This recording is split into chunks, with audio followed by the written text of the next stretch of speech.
अडानी समूह ने रविवार को हिंडनबर्ग की ओर से लगाए गए वित्तीय अनियमितताओं के आरोपों का जवाब दिया। अमेरिका की फॉरेंसिक फाइनेंशियल कंपनी हिंडनबर्ग को सौंपे अपने 413 पन्नों के जवाब में अडानी ग्रुप ने कहा है कि यह आरोप भारत के खिलाफ एक सोची समझी यानी कि सुनियोजित साजिश है। द हिंदू में प्रकाशित खबर के मुताबिक अडानी समूह ने इस रिपोर्ट को भारत और उसके स्वतंत्र संस्थानों पर एक हमला करार दिया है।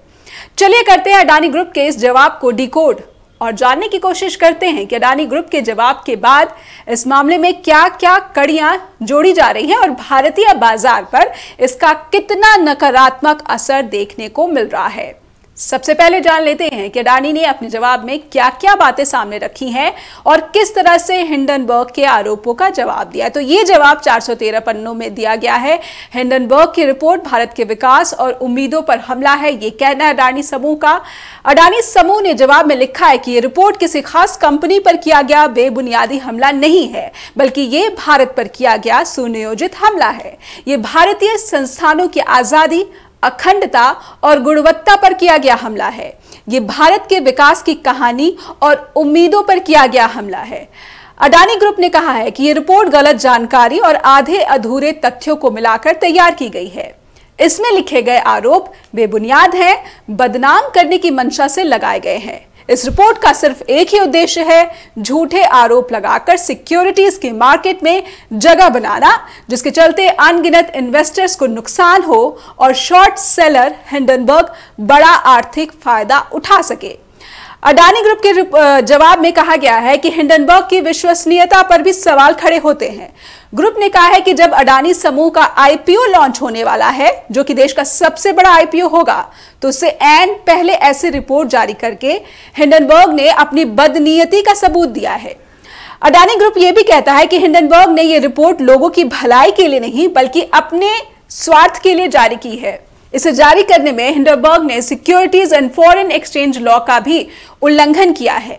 यह रिपोर्ट ना तो स्वतंत्र है, ना ही निष्पक्ष है और ना ही सही तरीके से रिसर्च करके तैयार की गई है।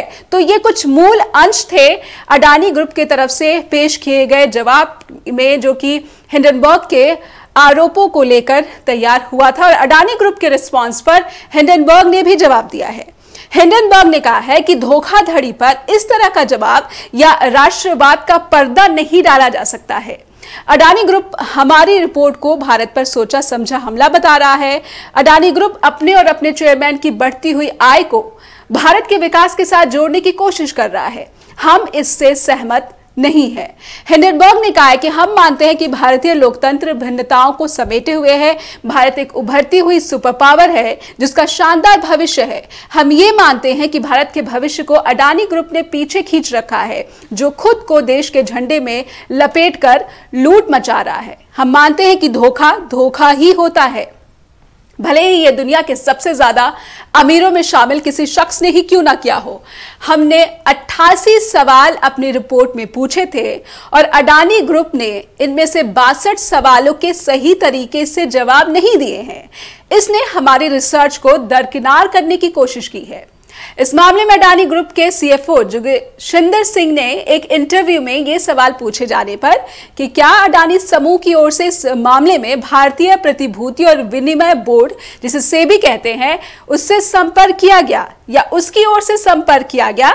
इस सवाल पर जोगेशिंदर सिंह ने कहा है कि हमारा समूह और संस्थापक सिद्धांत किसी भी अनुमानित गतिविधि में शामिल नहीं है। हमारा पूरा ध्यान हमारे द्वारा तैयार की गई संपत्तियों और उन्हें सबसे उचित ढंग से चलाने में लगा है। जब हम इसे पूरी तरह समझ लेंगे और हमें ये लगेगा कि कुछ ऐसा है जिसे नियामकों को बताने की जरूरत है, तो हम अपनी जानकारी जरूर साझा करेंगे। आइए आपको दिखाते हैं जोगेशिंदर सिंह का ये स्टेटमेंट।